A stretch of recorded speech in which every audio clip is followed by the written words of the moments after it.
Good. All right. So we ready to start our podcast. Welcome to another episode of TalkTime Podcast. I'm your host, your boy, Dan Allen, and introduce yourselves. Okay. Oh, hey, I'm Nathan. Nathan Hicks, one of the teammates here on Talk Time Podcast. You know your boy B Wills, co-host. You know what it is. Nan Vanessa Valdiera. So this episode is about basically like racial equality, racial harmony. So shout out to Field Foundation. Field Foundation is an organization that partners with the state of Illinois. It has given out grants, sponsorships for organizations like Chicago Arts Alliance, Talk Time Podcast, do various events dealing with racial harmony. How can we enhance racial equality?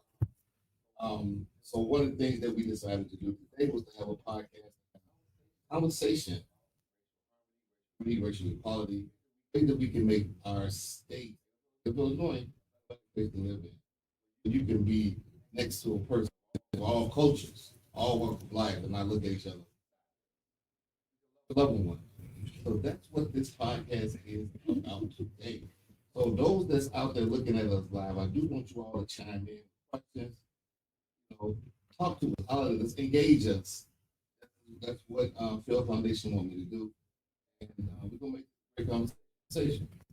So I'm gonna start off with a question. The first question is from our panel: what are some barriers that exist in the Illinois area that creates racial division that we can actually Ladies first. No, go ahead. Go ahead. I don't mind. Um, some barriers that could break. I think that starts with government. Um, the investment in the city has to be more than structures. Has to be more than events. This, once the city starts to invest in the people, uh, and we'll say Chicago and the Chicagoland area because Illinois is so wide, and I don't think the whole state does not have that issue. We're really around the Chicagoland area, but if Chicago government focuses on how to build the people, how to um, invest and reinvest in people, uh, we'll have a better grasp on what we need to do to move forward. And it starts with grassroots community, electing the right people, electing the people that are truly for the community, truly for the county, truly for the city. Uh, if you don't have people that are invested in each other and only invested in their pockets, then you're not going to get much of a good result for the city. I definitely agree with what Brian was saying. I think that now is a time that we need to hold our elected official accountable. We can't just elect them into office and hope and pray that they're going to do what we want them to do. Yeah. We have to be, as a community, be a part of it. And if they're not doing what we elected them to do, or if they're not standing on their promises, hold them accountable. Go to those meetings, go to their offices, knock on them doors, and tell them, hey, we voted you in. Now we need for you to do this. Because our communities don't have to look this way. If we voted you in and you said you were going to do these things, now I need to see you do it. Yeah. Because you're there to do a job. You're not just there to collect a check and collect a title. I think they're engaged. Measure when you're trying to identify if they haven't been doing I believe there is a gauge that you can do. You can gauge them at because it's think about it on a job. Don't a job gauge you? You know, they give you performance and evaluations. The same way with your alderman, your elected official. Evaluate their time. Okay, 6 months. You've been in office 6 months. What have you done? Or what are you leading to do? Show us what you're doing. A year now. What have you accomplished that you said you was going to do 6 months ago? Have you accomplished that? And why have you not accomplished it? What's the problem? it. Exactly. I think we honestly we only see our politicians when it's election year. Yeah, That's when they come out and they want to mingle with the community and they want to show their presence. But when we have problems in the Right. community, you have nonprofits, right? You have other communities, or they get involved, or you have, leaders in the community that simply they just keep telling the community, hey, get involved. Like, it's we need to make a difference, right? If Right. you go there, like if I go there by myself and knock on their door, probably not going to make a difference. But if I bring someone, a Right. bunch of my neighbors, then it's going to be a difference. Yeah. Story. But I do, I mean, I agree. Yeah. Our officials are, um, everyone right now that is serving in this term. I think that's why the city is a little bit out of control. Yeah. Because we honestly don't have anyone, guiding us or doing what they're supposed to be doing to make us, stronger. Like, come together. We don't have that. Everybody's doing their own thing. We don't trust our officials. Let's be honest. True. But yet we keep blaming everyone else, Right. and they don't take accountability. And you're right, every 6 months, every year, it's like, what are you doing for this community? And what are the things that the community can get involved Right. to make a difference? Mm-hmm. I think that's huge. Yes, I agree. To the second question, this conversation is about racial harmony. So certain areas in the city of Chicago, state of Illinois.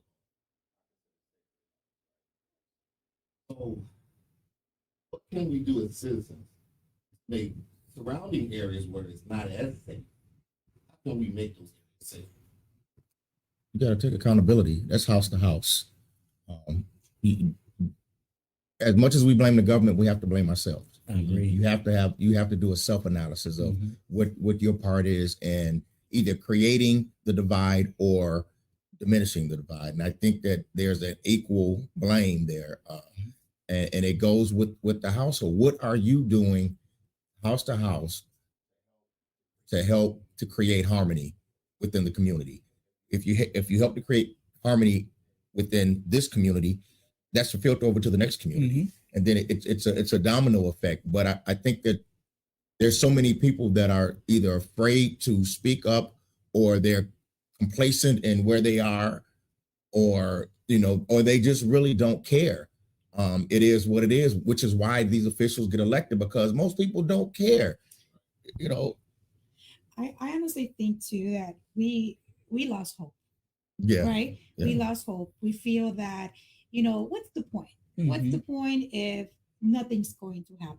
Right? They're going to be there. They're going to get elected every year. We're going to complain every year, and nothing is Nothing happening. changes. Right? I think we need to change that. Like, Right. how are we going to change that? Again, yeah, community, but who's going to take that lead to get us there? That's the question. Who's going to rally up the troops? Yeah, but again, it's who are we raising up? And I think we had that before we started. Who are we raising up that has the interest of the community to be the one to be that barrier breaker, the one to bridge the communities together? Who are those people? And if they're there, why aren't we cultivating these individuals to put them in position so that we can help to get the community to where it needs to be? And I just, again, don't see where the interest is from the community. And of course, with the government, again, it's about money. We know that. That's just what it is.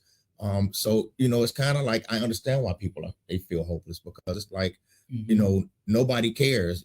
I do, but I don't have a team behind me. Right.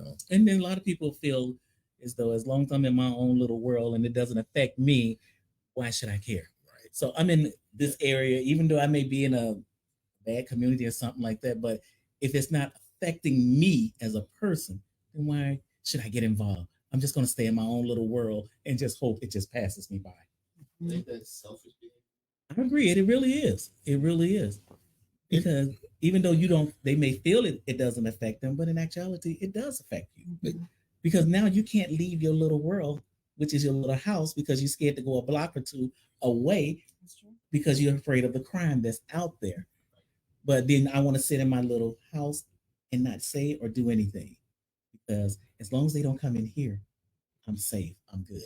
Now the thing with that though is, and that's good for them to feel that way, but it's not.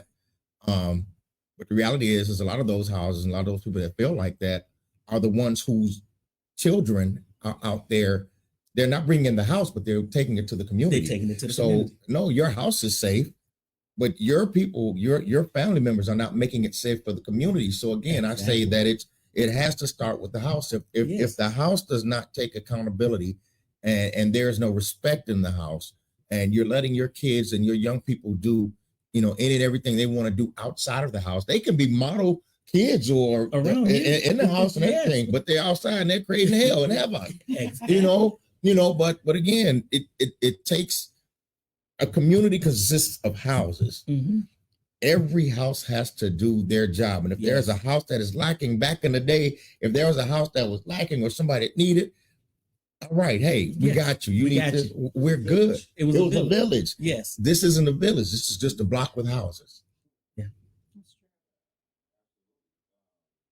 I think now more than ever, you see, unfortunately, like our younger generations, they have no respect. Right. Like not even for their parents, for a police force, for anyone. They live in this bubble of you can't touch me, nothing's going to happen to me. There's no consequences whatsoever. And because they feel that way and their parents don't know, they don't even know how to talk to them. I think, the root of the problem is the house, unfortunately. Yeah. Because you have to get to the why. Why are the kids like they are? Well, what are you teaching your kids in the house? Or are you friends with your kids and y'all just good? And I hate that. We all just friends. No, I'm parent, you're the child. And it's like they don't, what are we teaching our children in the house? We can't just put it off on teachers. Just send your kid to school and let the teachers, who I feel so sorry for, let them take all the responsibility of raising our kids. That's so unfair. And they don't even get paid or compensated for raising your kids. And so you're off the hook. And that's the thing. We're letting parents off of the hook. Yeah. And their children are the ones that are doing this. And because I work in Social Security, I see it. You want to check, but you don't want to invest in your child's health, mental health. You just rather get that monthly check and it's okay. So your child is going to stay, or you're dumb. You got to play dumb. You got to play this. You have to play this role. So if you make a child play a role for so long, what do you think is going to happen? They start to believe it. And that's what they are. And I think, again, that's why I say, as much as we're going to blame the government, the houses have got to do better. I agree. So Facebook, please chime in.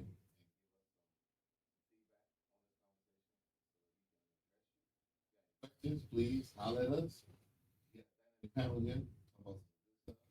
It made me think about something. Not on the sheet, but about racial equality and racial harmony. A lot of times, as a former police lieutenant, people ask me all the time, what the community as far as racial, as there's not enough police officers. There's not enough police officers. So it made me think about a question. So when we talk about racial disparity, households, they teach to their kids. Plain and simple. So if somebody's going to work as a public official, teacher, firefighter, etc., they have been taught, in some cases they have been taught negativity about. How can we work on that when these city employees, when we all are paying taxes? How can we work on that to make these officers, firefighters, teachers more culturally diverse, aware of the areas that they work in that they may not? How can we work? I think it takes it's just awareness. It's different. I'm Mexican American, and I feel that a lot of people, I'll give you a quick example. Food brings everyone together.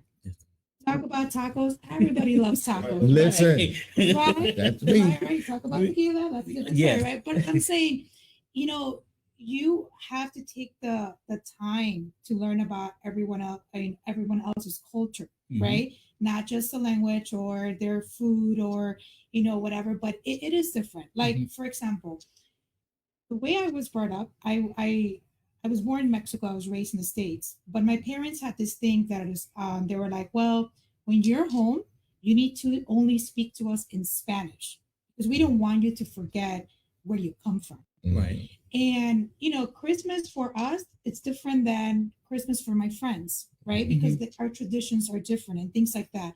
So what I see with a lot of police officers or anyone, public officials, is that sometimes they don't take the time to embrace everyone else's culture. They think that just because we live in the US, we are all the same. We're not the same. In a way where we have different cultures, different beliefs, and you should be able to embrace that and respect that. Right. Because at the end of the day, we are like a melting pot, right? True. We're all humans. We all have different ideas or the way our parents raised us and stuff like that. But I'll be honest with you. I don't care if you're Mexican. I don't care if you're black. I don't care if you're white. I'm pretty sure every culture teaches you basically the same thing: how to respect one another, how to be kind to one another, how to be, someone that you're going to be there to help one another. And I think that unfortunately we're lacking that nowadays. Because we are assuming that, oh, well, you're Mexican or you do this. Well, you're part of a cartel, probably, right? Right. Or you're a criminal, and it's stereotypes. Right, yeah. I think, unfortunately, we don't take the time to learn more about everyone else the way we should, Agree. and I think that's important. Yeah. Yeah, To take the time to learn about each other. exactly. Right. especially the areas that you're going to service in. And we had this on the last podcast. If you're going to service these areas, be educated on the area. You have to be educated on the place that you service. Again, if you're a police officer, you're a public servant first. You're a grassroots servant. Your job is to serve the community. That is your primary job. It's not to stop crime. It's to serve the community. And if you're serving the community properly, you have a lack of crime. If they understand you and you understand them, there's less chance of there being issues, whether it be in language. If you're a Caucasian or Black person and you're in a Spanish or a Mexican community, learn Spanish. If you're Spanish or Caucasian and you're in a Black community, learn the lingo, learn the body language.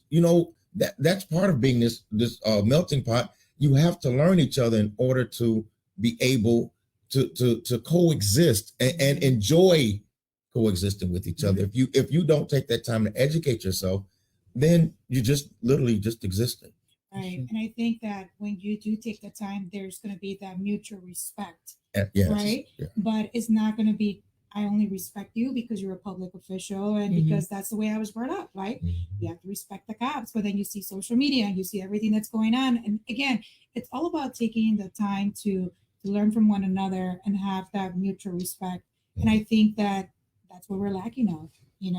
You have all these, public officials that they just go, unfortunately, again, we're bringing back to politics. They just go to communities when it's election time, right? Why? How come you're not there every single time the kids go back to school and talk about certain things or do things to bring the communities together? You only do it once in a while, and you need to be consistent. Yeah, there you Because go. if people know that you're consistent and you're really there for them, they're gonna show up. Yeah. They're gonna show up. Yeah. And they're gonna be there. If you So some of you have partnerships. Public service. Yeah, But I'm finding that in all walks of life, and that whether it be in politics, policing, fire, social, teacher, I'm finding that most people, like you just said, to me, don't have the heart for it. It becomes more of a paycheck. Right. And when they look at it as a paycheck, you're not going to be great for that community or great for that student or anything, because your heart isn't there. You're there for your pocket. You're there to make a living. So again, you don't have it. When you don't have the heart, it passes you by. And to reflect on what you said, why the different communities don't have officers or firemen that look like them. when you have little black kids or little brown kids growing up, they want to see a black officer. Mhm. They want to see someone that looks like them. Because if you can show them someone that looks like them, to them when you get them young, I can achieve being that. If they're one day, man, I want to be a police officer, I want to be a fireman. But if I only see in my community the other, and then what I see on the news that shows me on the news or what they're doing, then it distrays them. They're like, no, I don't want to do that. Discourages them. I don't want to be a part of that. So we have to get back to 100% community policing, which you were fantastic at. And we really have to bring it back just to show the public that we only have a few bad apples, but all of that little bit is not that the whole compass of the whole department. It's just a little bit. So yeah, it's always nice to have people that look like you and that can understand. And it goes back to, like you were saying earlier, training the officers that do come in there to understand the language, understand the lingo, understand the body language. Because back in my day when I was on the force, I used to tell the young officers that rode with me, just because they live in this community does not make them a criminal. Mhm. Everybody that lives here is not committing crime. Right. Small percentage. It's a small, like you said, a small percentage. Every young black and brown kid that's driving a nice car is not a dope dealer. Run the place. 9 out of 10 is their mom or their dad's car. Mhm. They don't snuck out. We can attest to that. Long time. Oh, that's another podcast. Long time ago. Yeah. But didn't, and correct me if I'm wrong, but wasn't it like a long time ago where the police used to live in the community that they served? Did at one point, and they are still trying to bring that back. First of all, it's mandatory. City employee, you can't live. Right, you can't live out. Right. So now with police officers, they are trying to get them to. I've had heated discussions. Mhm. They want police officers to live on their blocks, and I told them, I said, think about it. Yeah. I have to read the orders. And I was in units where I put hands on. Right. So just imagine I locked up this guy, that guy, and they know who I am. They might not necessarily try to do nothing with me. Right. They're gonna do Your something daughters, all the time. yeah. Right. Right. When they try to do something to me, they're my daughters. Exactly. So that's one of the reasons why Mhm. my officer wants to do that. That's fine. But I believe, like you said, they should definitely live in the city, but Yeah. I don't think they should have to live on the block. They should be No. mandatory. No. But even, I mean, for example, Dunning, the neighborhood of Dunning in Chicago, we know that a lot of police officers and firemen, they live in that neighborhood. Mhm. Look at that neighborhood compared to other neighborhoods in the city. You can tell the difference. That's Gilwood. That's You a get what I lot mean? of officials in Gilwood too. the city of Chicago. Right. The officials, a few aldermen, state Mhm. representatives, police officers, Right. firemen. They live in the Right. Gilwood community, and look at the Gilwood community. Yeah. Yeah. Yes, it's totally different. Yeah. Then you go over to the Austin area. Right. Yeah. Or Belmont Cragen. Yeah. Oh well, you ain't, yeah, because they're not gonna, you ain't gonna put a police officer on 63rd and Halsted, tell them to live there when he'd have locked up half of the block. You can't do it. Yeah, you can't. It's But not practical. is it because? Well, no, it is because we've let the communities get so out of hand, and I think if they would have kept that in order, let's say if they would have never taken that away and kept that in order, where the policemen were on the blocks, they were in the community, they were there, they were present 24 hours, they're always there. Do you think that we would still have the number of crimes that we have? Let's say they never took that away.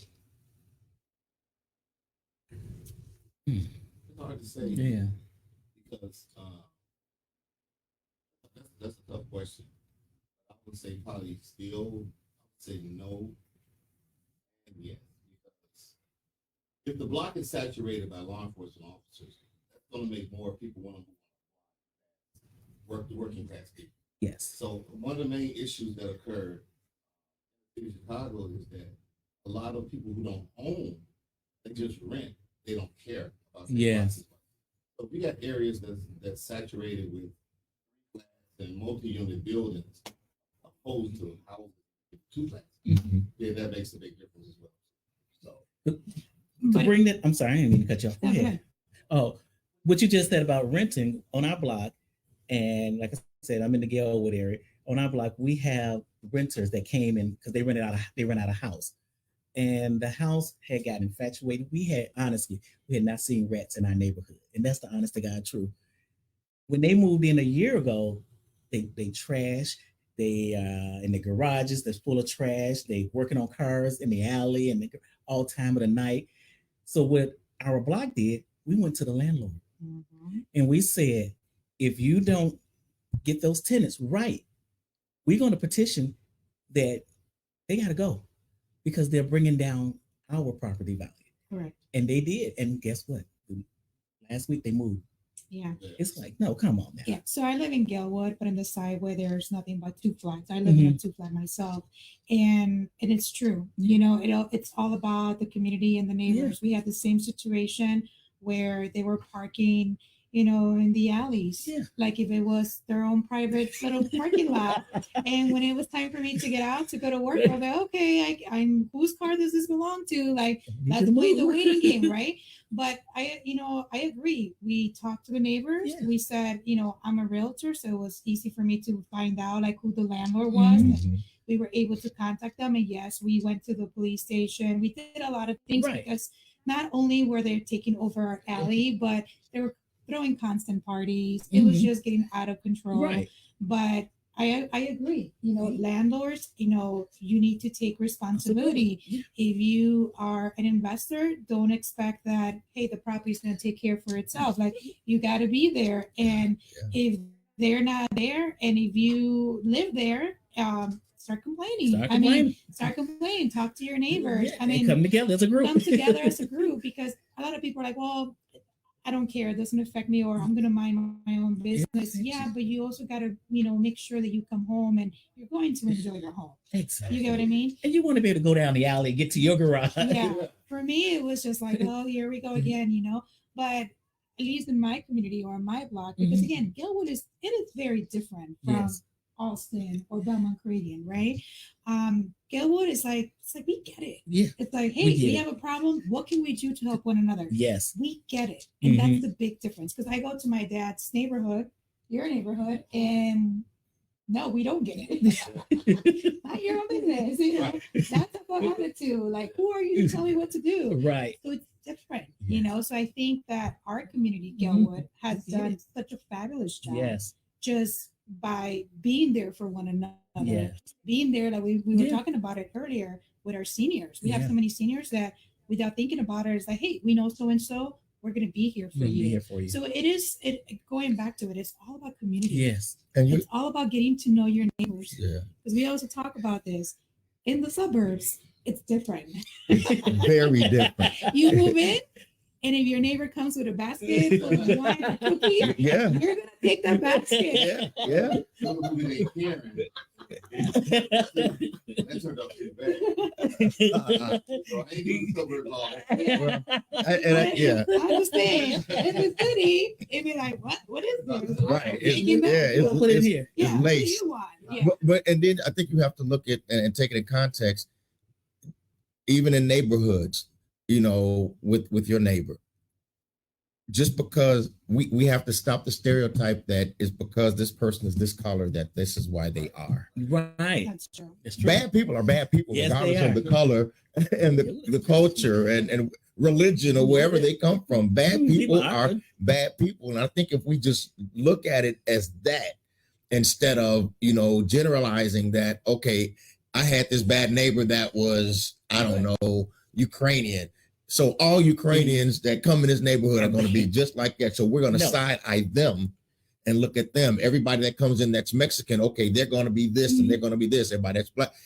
We have to look at individual cases. We have to stop generalizing races that this is what all of them are because that person is like that. Right. I agree. I mean, when I moved to Galewood, I'll be honest, I was, I think, the first Hispanic to move into that block. My neighbors are, you know, black. And at first, when I decided to purchase a house, I'm not going to lie, a lot of people were like, why are you moving to that area? Oh my God, it's so dangerous, blah, blah, blah, blah. And I'll be honest with you, knock on wood, I love my neighbors because I don't see their color of their skin. No. Mhm. I see like, hey, you want to go out and or I'm gonna throw a barbecue. Like my garden right now, so we have like mints and a bunch of things that Uh-huh. honestly our garden is out of control. Last weekend I was walking my dog and I talked to my neighbors. I'm like, hey, I have a lot of mint.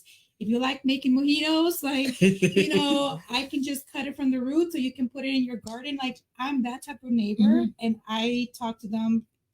I don't care about the color of their skin. No. They're my neighbors. They're human. I'm human. That's who I am. But I understand because when I moved to that neighborhood, a lot of people were afraid because they were like, why would you want to move there? Oh my God, you're going to be the first, Hispanic or whatever. Now we have more, but we don't even see it that way. Right. It's all about coming together. You see each as other as what neighbors. you all are, humans. Yes, You're human yes. beings. We don't care. Yes. We don't care. But I'll be honest. Last year, I had a friend's Thanksgiving, and a couple of my cousins, they live in different areas of the city. They call me. They're like, "Can we park in your garage? Because we're afraid to walk around your neighborhood." I'm like, but I understand, Right. Because I mean, you can't compare like different areas of our city, like Lincoln Yeah. Park to No. No, we can't do that. to the west. Exactly, you can't compare those. Definitely can't. Yeah, so I get that, but again, it all comes back to absolutely right. People assume, they Yeah. assume. They do assume. They, Yeah. they do. It's that perception. Uh-oh. So the hot topic. Uh-oh. Here it is. Water. And here we go. So Facebook and YouTube and the world, you all know in Chicago we have what's going on with the migrant issue. Mhm. Another term they call them.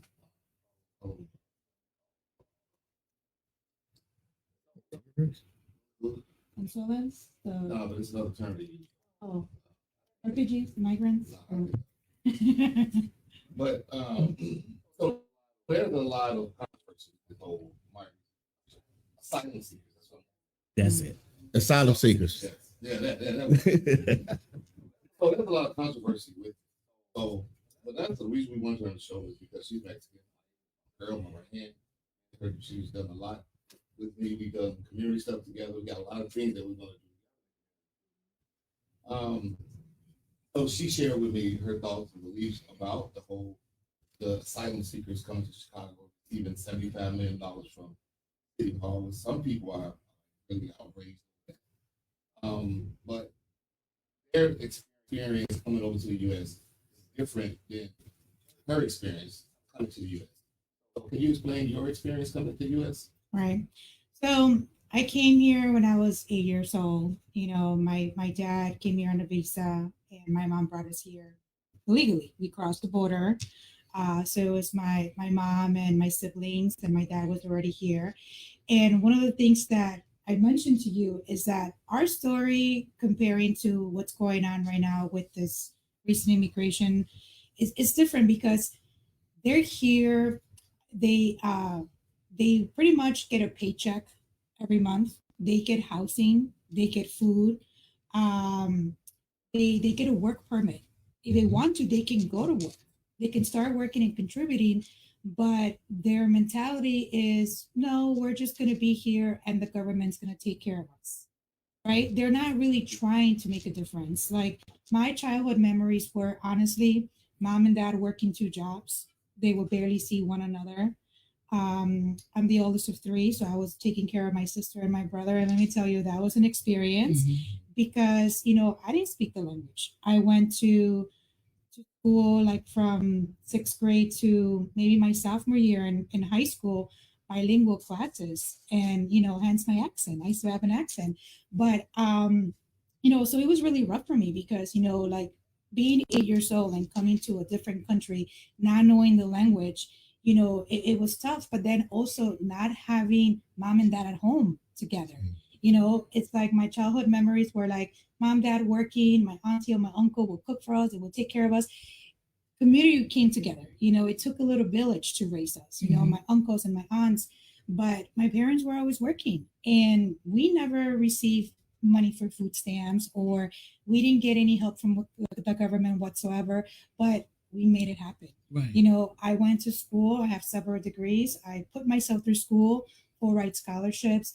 I worked my way into, things that I wanted to do, Mhm. because I always believe that, hey, my parents brought us to this country for a reason. So, it's going to be my job to prove them that, hey, they did the right thing, Mhm. right? Mhm. They brought us to this country, so I'm not going to fail them. I'm going to make something of myself. I'm going to go to school. I'm going to help people. I started my own company. My sister joined forces with me, and then it became a family, business. But we made it, Right. and I feel that we did it. And unfortunately, all these people that are here now, I don't know their stories. I don't know what's really happening in their country. Like if there's a war, like comparing what's going on, like in Gaza or Mhm. Palestine, whatever. Okay, that's a war. That's crazy madness. I don't think Venezuela has that, but yet there's so many people here and they're getting everything and they're not taking the opportunity to do something with themselves. And that's where I have a problem, because there's even people that I know that are currently in this country that unfortunately they're undocumented, but they're working, they're paying their taxes, and their immigration status is on hold because they're giving priority to this wave of immigrants. And then you're kind of like, wait, what's going on? Like, how is this fair for someone that is working, contributing, they have their houses, they're paying taxes, to someone who pretty much we're giving them everything and they don't want to do anything? So how is that fair, to anyone? That's Mhm. true. Yeah. You're putting them in communities where those communities already have a problem and they're getting worse. And then, it's like, okay, well, deal with it. That's what we hear constantly. So, Deal with it. so who should be accountable to try to uplift them? The Venezuelan population, or whatever the migrant population is that's coming into the country. One that seem to be derailed. Who is there to That's the question. Yeah. That's the question. Who brought him in? I don't think That's your job. I think they honestly, I don't even know what to believe, because they said that they had all these programs for them. They had all this, all that, but in reality, they don't. But once again, it's like the politicians, they still should be a watchdog. Of course. We know that they brought them over here, but they allowed them to come in. That's political. This You know is what I mean? this is how I feel. What's the purpose? What's the agenda behind it? There has to be an agenda. Absolutely. I'm sorry, but it's like, I get it. Again, I'm not trying to be mean, and I'm not trying to be like, oh, this, that. No. But my thing is, why are they here? What's the purpose? What's the plan? How are we going to help them? How are we going to help them if we cannot even help ourselves? I work with a lot of veterans. I have so much respect for veterans, but we keep leaving them behind. Yeah. And that's something that bothers me. And I'm like, how are you expecting to help so many people and bring them here? And basically, I don't want to use the word dump because it's pretty mean, but that's how I feel. So you just want to dump them here. I'll say it, dump. Yeah, dump them here for the neighborhood and the community to deal with them. Well, what are you doing as a public official to take care of them? What's the agenda? Like, that's $1 million question, because we honestly don't know what's going on. But yet, you have a couple of friends, and even my brother told me once, is like, it's kind of ridiculous because they're getting a paycheck every month, they're getting housing, they're getting, everything, medical assistance, everything, and they're not working, but yet you see them partying every weekend. Mhm. If you go to the lakefront now, Chicago at the lakefront, there's music, there's parties every weekend, there's garbage everywhere, but you can't do anything. And then my question is like, why not? I guess my question would be: do you find that it's fair when we, as a city, had our own homeless problem, Of course. and we didn't do anything for them? Mhm. We didn't give them shelter. You didn't give them a check. We got rid of the tent city that they was living under, but we have all the migrants that come over, and they getting all this money every month. They're getting housing, they getting medical. But what about the people, that's the American citizens themselves? Mhm. What are you giving them? Right. You're not giving them anything. Comes back to the same thing I said Yeah. earlier. What about our veterans? What about, and like you said, our the veterans? homeless? Yeah. What are you Yeah, doing? what about us? Yeah. Yeah, for real. Right. Yeah. And it's come on. So that's where I have a problem because again, my experience, my story, obviously it's different because when we came to this country, again, I barely spent time with mom and dad. Mhm. They were working, they were providing, we were limited to do so many things and we made it happen. Right. We made it happen. So for someone to tell me that they're getting a check, they're getting housing, they're getting an opportunity to work, Mhm. and they're not taking advantage of that, and there's excuse after excuse, that's where to me So it's like and basically I'm they get the confused. word back, hey, you can come over here and just live for free. free. For free. And honestly, like if you go on TikTok, you see a lot of stories about that. Or women that are being encouraged to get pregnant, to have American citizens. So then if the law change or they decide to send them back to Right. Venezuela, they can't because now they have American citizen, kids. Again, it's like all these things that are happening. There should be a plan. And unfortunately, the plan or the idea that they had, even they know themselves that it's not working. Right. Because how many times did Mayor, Johnson went up there and said, "Well, we're thinking about it. We're strategizing. We're going to put something together." It never happened. Right. But then that's not the answers we're looking for. Because that's Exactly. not an answer. Yeah, and for them to say Chicago, we will take everyone and we will receive them. We were getting buses from Texas. Well, I said the governor, he just sends them here, put them on a bus. Forget that. Y'all take them. Forget that. And right now, don't get me wrong, it's summertime, everybody's out and about, but what happens when winter comes again? Where are they going to put them? Well, you know what? Don't even bypass summer because if we already before the immigrants got here Right. had an issue when summertime hit with the youth and everything else. So now, what do you think is going to happen now that you have incorporated? Yeah, so we just put another problem on top of another problem. You amplified the possibility of Chicago being probably at its all-time worst, on top of the cicadas, ever. Yeah. But again, the people that pull the strings don't live anywhere near where they're putting these people. Mm-hmm. So they don't care. Why did they come here? Because of a paycheck. Mm-hmm. That's it. There was no plan. There was never a plan to say, hey, we're going to bring them over here to rehab them to do this. No, we're going to bring them over here because we got a check. And the money that we're giving to them is nothing compared to the money that the people that brought them over receive. So it's sad, but it's the truth. Yeah. It's all about the finances that the investors of America that run America, dollars and cents. That's what it is that they're getting to watch America fold. Mm-hmm. I mean, I felt so bad when the police officers, the police station, just overloaded. Oh my God. I remember one time I went and I'm just like, what is this? How you gonna get out your crime? You stepping over immigrants. Yes, you have people coughing, you have people sick. Yeah. And these officers have to go there every day to work with those conditions. Mm-hmm. You're like, this is ridiculous. Yeah, that's. So what about the liberals though? These people need everything that they're getting. You know what I mean? You can't, and I hear stories people say you can't blame the new arrivals for receiving what they receive. But why are we treating them? I think the purpose of the Field Foundation gives out the funding for racial disparity is the strategies on how can we still make them feel loved and welcome and educated at the same time. Normal way. I think there should be I think they should get deadlines, honestly. Yes, we're going to give you this help, but you need to prove to us you actually want to be here and you want to contribute. Because a lot of people, they've been here for a year and a half, and they're still not doing anything. So that's when people get mad. Because you're like, they're getting everything, but they're not doing anything. Like, what's going on with this, right?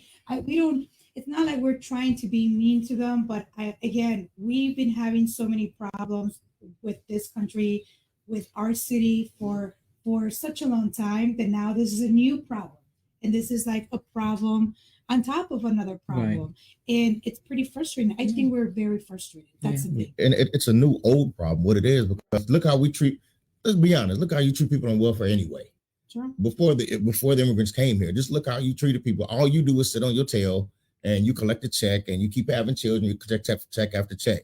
So if you think how we treat our own, how do you think we're going to treat someone that comes from the outside? So I honestly, my opinion, if you do it for the ones here first, the ones that are just sitting around, not doing anything, and they're citizens, you get them where they need to be or where they're supposed to be. Right. Then you can show the immigrants this is how it works. Nobody's going to jump a hurdle to show love. That's just not the way it works. I think that there needs to be a collective effort. Get your own in order. If you get your house in order, it's easier for them to show love. But if you're not showing love to your own, you can't expect people to show love outside of that.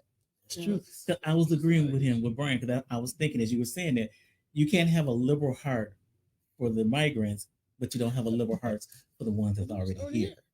They do. But Some people do. But you're not doing anything for them, Yeah. and it's showing. Your actions are showing. So if the actions are showing that you're not helping the homeless here, how do you have no liberal heart for somebody else? And I think what they are creating, or we are creating, is this separation. Right? More This separation. separation, this Yes. and unfortunately, like, it's going to continue unless we honestly do something about it, right? But again, it has been creating separation, and the problem is that we don't know when it's going to stop. Right? They just keep bringing buses and buses. But it's got to be a deadline. It's got to be a cutoff point. Exactly. It's got to be a cutoff point. Or a plan. Somebody come up with a plan. Come up with a plan that's gonna have a cutoff. Yes, a viable plan, a stamp plan that is going to help the situation rather than keep the divide. Yes. So we got one more question. Once again, I thank you for what they've done. Those who don't know, Chicago Cultural Arts Alliance, what we do is fine arts. We do violence prevention. So I'm tasked with providing diversified fine arts projects throughout the city of Chicago, which is like straight up my passion. So we got an event coming up this Saturday. It's in West Humboldt Park, 3620 West Chicago Avenue, 12 p.m. to 3 p.m. And we're going to learn different cultural dancers, visual arts, as well as a DJ that's going to be playing different types of genres of music to educate the community on various styles. And with that, so panel, can help me out. Music has a way of bringing people together. How can we use the art to bring all citizens of Chicago together? All citizens. I think, first of all, music. The two things, and Vanessa said this earlier. Yeah. Of course, we got music and food, right? Music and food is the icebreaker. It's the icebreaker to getting to know each other. It's the icebreaker to understanding cultures. So I believe, of course, being a music person and seeing what music does, I believe that music and food if you put that out there and you bring people together, first of all, you're less likely to have incidences.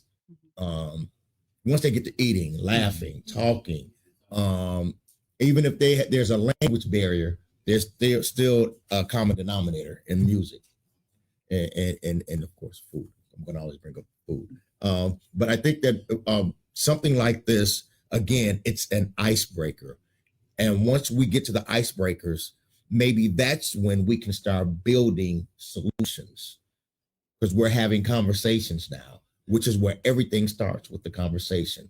Icebreaker, conversations, ideas, solutions. So that's true. just. I like that point. That's I true. like that. Like that. Yeah, it was good.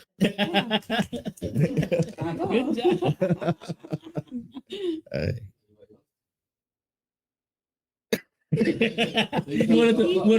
He said it all. I agree. Yeah. Off-topic question before we close.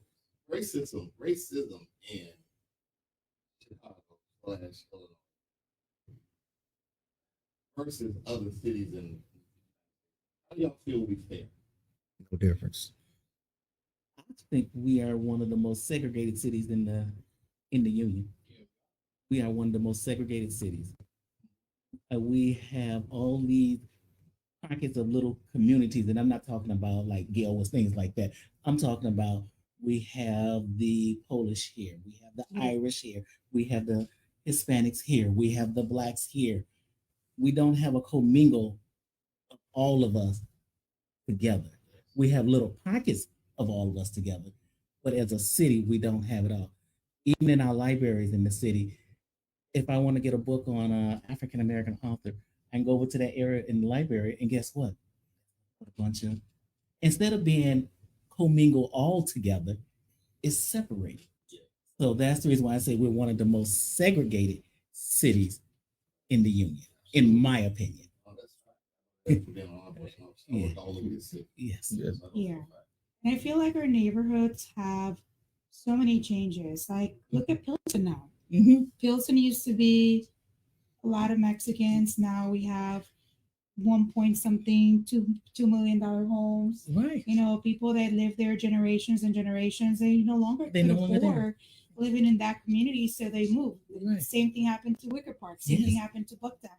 So I feel that, you know, people that, unfortunately, like you're right. You know, you have different communities or Mhm. different cultures living in one area, but they're not there for a long time because you know gentrification happens. Yes, it does. And then they're pushed, you Mhm, know, they're to pushed other out.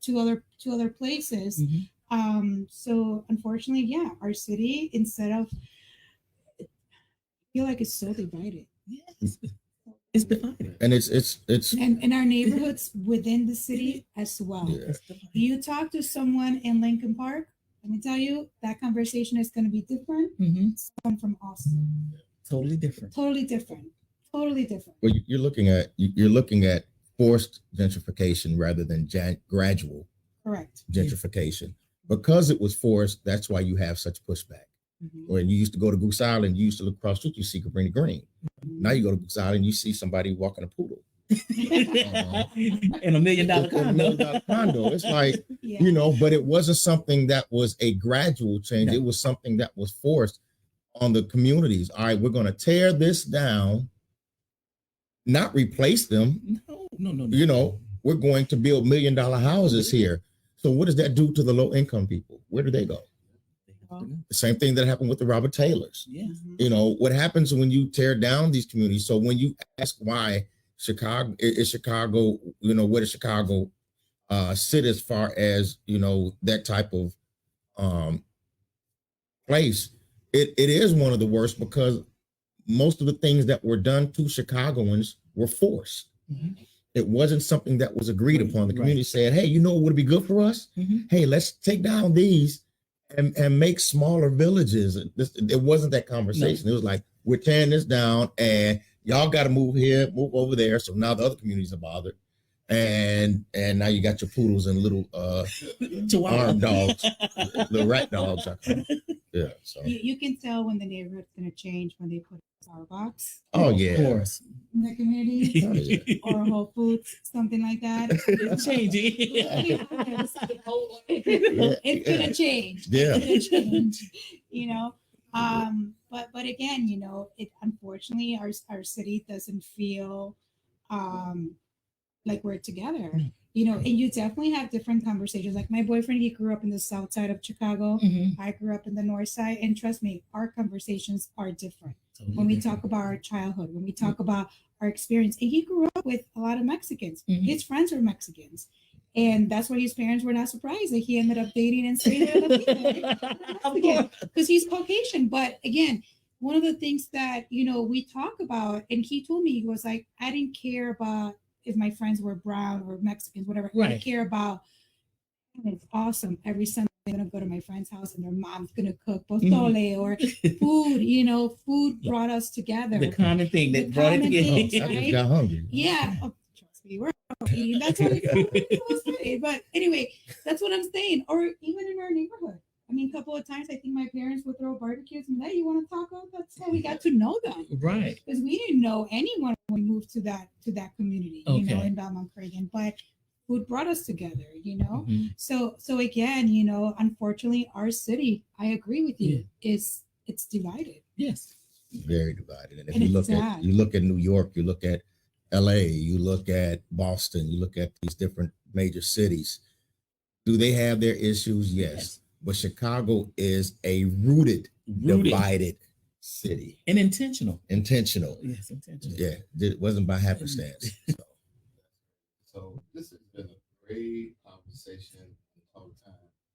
Racial divide, racial harmony, as well as neighborhood. Learn about the culture of the city through this conversation. You want to move Chicago or move back to Chicago? Right. That's a good question. Right. I don't know which one. But once again, I just want to thank the viewers for checking us out. Please chime in. If y'all want to see this conversation again, you can. Once again, thank you, Field Foundation, for what you all are doing and the move that you all are making. Thank you all.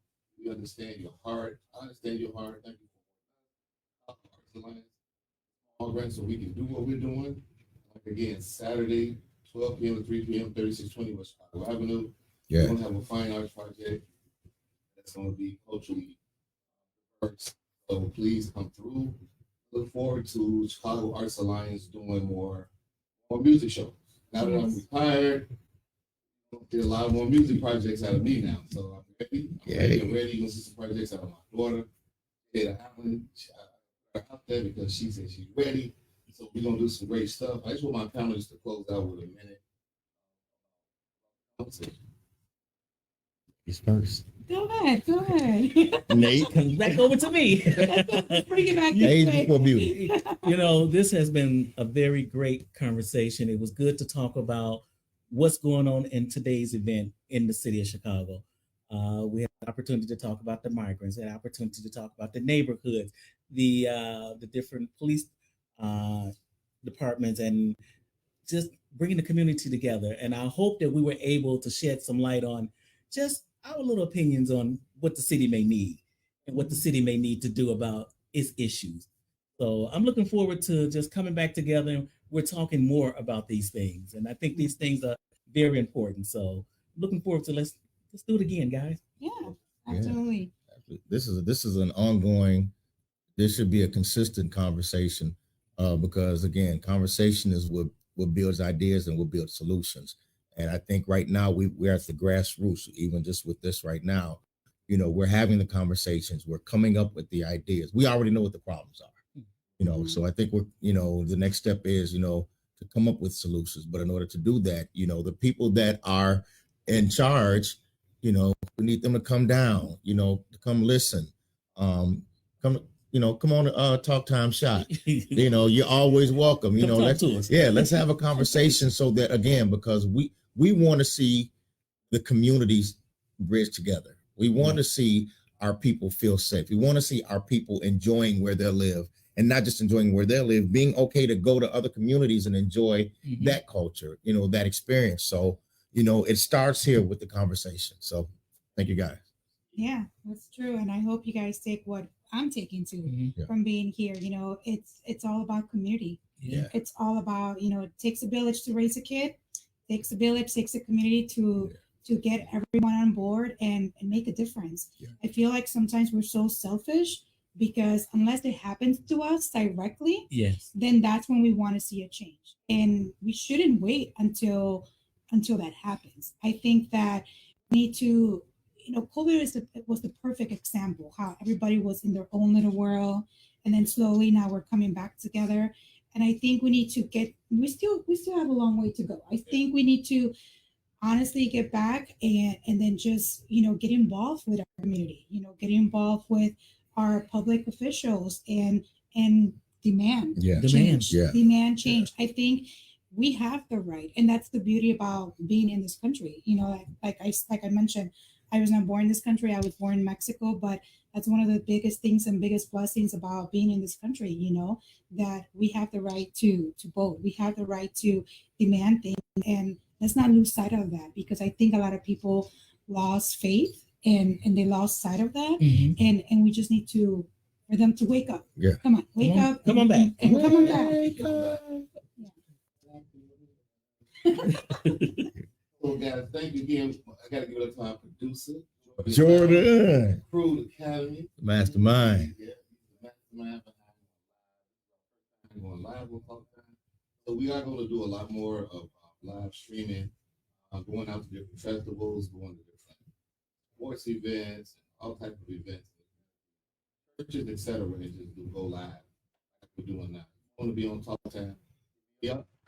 And be up on TalkTime. Message me. Message Jordan Brown. We got you. Thank you for the conversation once again. Foundation, thank you. It was an amazing conversation. Thank you, guests.